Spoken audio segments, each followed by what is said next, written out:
Hi everybody in my Gold Experience B1. Hope you're all very well and welcome to another video lesson with me. Okay, so hope you're having a good week, and as I said, I've been getting lots of emails and lots of work from you, so very well done once again in getting your work handed in. Now, just to let you know, just to remind everybody that again, next week we will be starting Skype lessons. So we'll be starting one lesson on Skype, and I have decided, because you're a bigger group, to split you into two smaller groups, so you'll be all doing the same work, but means then I get to see you in smaller amounts as well, so you get more time to spend with me on my own as well. Okay, but you'll still be doing the YouTube videos as well. Now, what I need you to do is to open your Gold Experience B1 textbooks and open them to page 84, which is grammar. Okay, so we're open to the grammar book, please. Okay, you can pause the video and then you can come back and then we'll get started. Okay, so today what we are going to be looking at, everybody, is we're going to be looking at the use of defining relative clauses. So looking at defining relative clauses, all right? So what I want you to look at is, first of all, look at activity 1. So look at activity 1 for a moment. Now, I want you to read the grammar box and choose the correct words and complete the examples. So I want you to read the box for a moment and complete the examples within the box. I'm going to give you 3 minutes to do that. Pause the video, then come back. Okay. Now that you've done that, let's go through the box and go through the answers. So defining relative clauses. Now, according to the book, defining relative clauses tell us exactly, don't worry, in case you're wondering, I do have the book in front of me. So tell us exactly which people, things, or animals we are talking about. Who we use for people, which for things and animals, and where for places. So where for places. So for example, if you look at the first sentence, you'll travel on a cable car. Is it which or where? The correct answer is which, because it describes the cable car, because it's a thing. Okay, so you'll be using which as your answer there. All right. So it all has all the latest entertainment technology. Now, if you look at the second sentence, our guide can take you to parts of the city where or that. What's the answer here? The answer is where, because it's referring to a place. So parts of the city, where, referring to place. Okay, and our tours include a guide who or which are very expensive.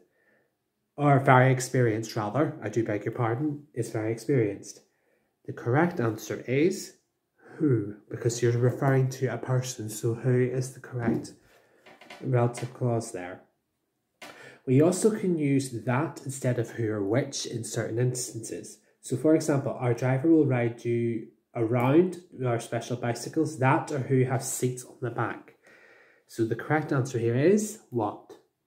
That. So that describes special bicycles being a thing. So sometimes you can switch them. You would probably remember this last year when we were in Project 4 doing this as well.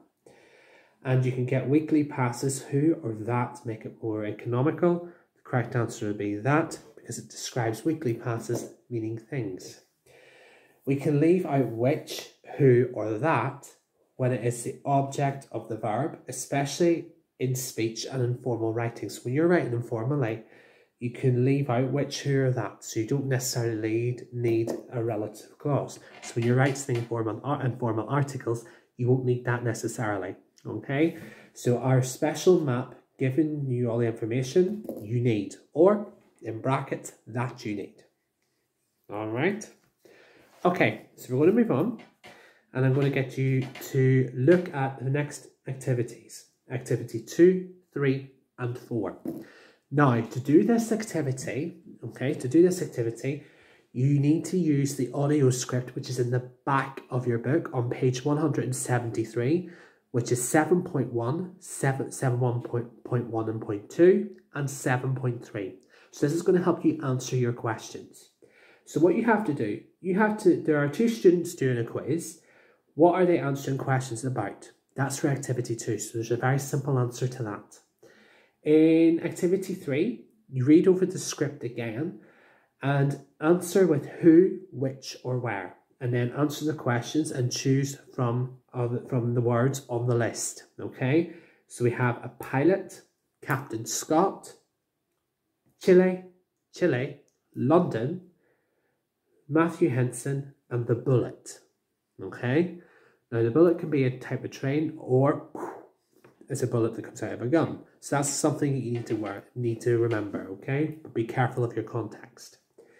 So read the script to help you with those answers. And then when you finish, join the sentences using relative clauses and use that, okay? So join the sentences using relative clauses using that. Now, as same as before, as we do with all your other work, you take a photo, and then you take a photo or type your answers and then send them to me so I can check them and record that you've done them, okay? As I said before on the previous video, that this term is going to be continuous assessment, so you are going to be continually assessed throughout this term. All right, so moving swiftly on, okay? So, and with those activities, give yourself 8 minutes to complete that. So pause the video and then come back. Okay, welcome back. All right, so now look at activity 6. So look at activity 6 on the top of page 84. Okay, just excuse me 1 second. All right. There we go, that's much better. So on page 84, I want you to complete the sentences with relative pronouns and put a dash when the pronoun is not necessary, okay? So some of them, a relative pronoun will not be necessary, so you can put a dash through it, okay? Pause the video for 3 minutes and complete the activity. All right, so welcome back again. So now moving on to activity 7. Now in activity 7, you have to, similar to the sentences in activity 6, you now have an article to complete. So complete the article with the relative pronouns and put a dash where there's a pronoun is not necessary. So when there's a pronoun that's not necessary, then you put a dash through it, okay? So focus on that.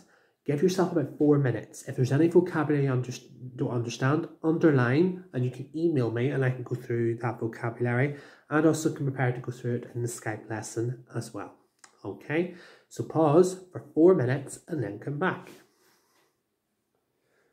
All right, okay, before I get into homework and what you have to do, can I ask you to turn your books to page 138? That is 138. So 138, so in your books, so turn to page 138, which is this page here, the grammar file, and on this side, please. So looking at defining relative clauses.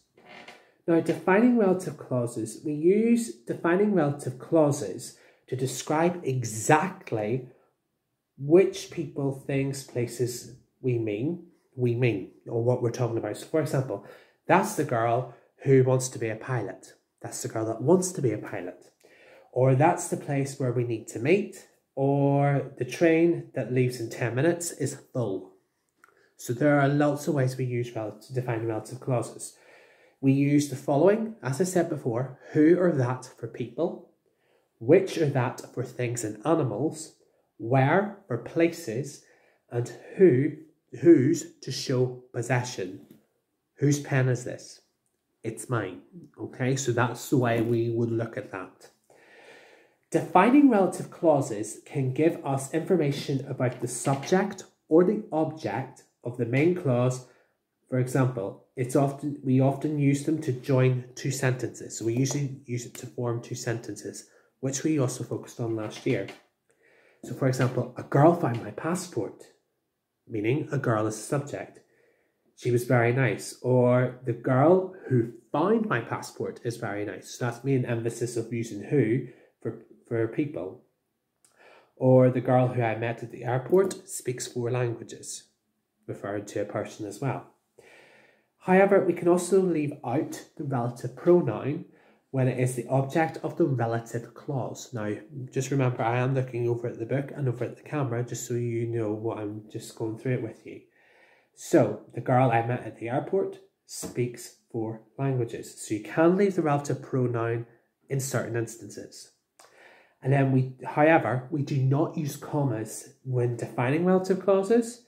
So instead we use who as the possessive form of who. So for example, this is Ella, comma, whose family I travelled with last summer. Okay, so normally we don't use commas in defining relative clauses, but if we use whose as a possessive form of who, then we do use a comma.